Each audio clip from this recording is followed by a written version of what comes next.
Sa video na ito, balikan natin ang buhay ng ilan sa mga pinakatanyag at haligi ng pelikulang Pilipino na pumanaw dahil sa katandaan.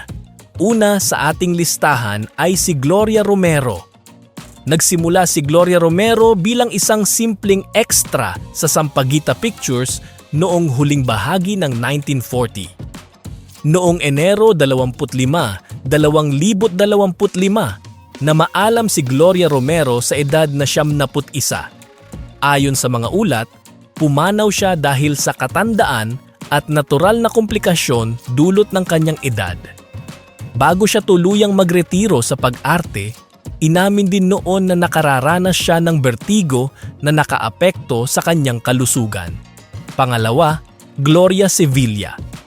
Tinaguriang Queen of Visayan Movies, si Gloria Sevilla ay isa sa mga artistang nagbukas ng pinto para sa mga pelikulang Bisaya sa mainstream cinema sa Pilipinas.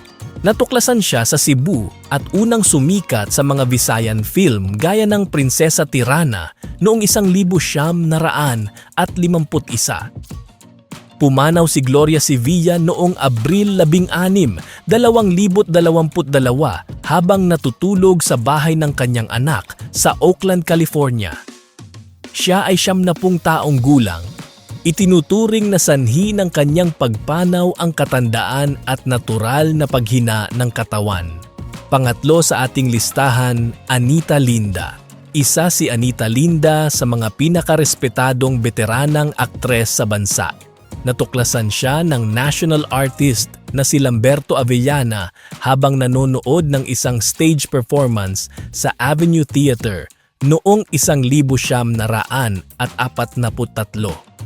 Noong Hunyo 10, 2020, pumanaw si Anita Linda sa edad na 75 dahil sa komplikasyon sa paghinga at iba pang kondisyon na may kaugnayan sa katandaan. Bago siya na maalam, kinilala rin siya bilang isa sa oldest working actress sa Pilipinas. Pang-apat, Mila Del Sol. Sa murang edad na 2, nadiskubre si Mila Del Sol ng father of Philippine movies na si Jose Nepomuceno. Isa siya sa mga unang superstar ng lokal na pelikula at sumikat sa pelikulang Giliw Ko noong 1939, ang kauna-unahang pelikula ng LVN Pictures. Pumanaw si Mila Del Sol noong Nobyembre 10, 2020 sa edad na 77 dahil sa natural causes habang nasa tahanan ng kanyang anak. Siya rin ang itinuturing na huling buhay na artista mula sa pre-war era bago siya tuluyang na maalam. Delia Razon. Ipinanganak bilang Lucy May Gritz, naging bahagi si Delia Razon ng LVN Pictures noong 1949 at mabilis na sumikat bilang isa sa pinakamagandang aktres ng kanyang panahon. Nakilala siya sa pelikulang Mutya ng Pasig noong 1950 at naging popular na ka-love team ni Mario Montenegro. Noong Marso 15, 2025, pumanaw si Delia Razon sa edad na 74 dahil sa natural na sanhi at panghihina ng katawan dulot ng katandaan.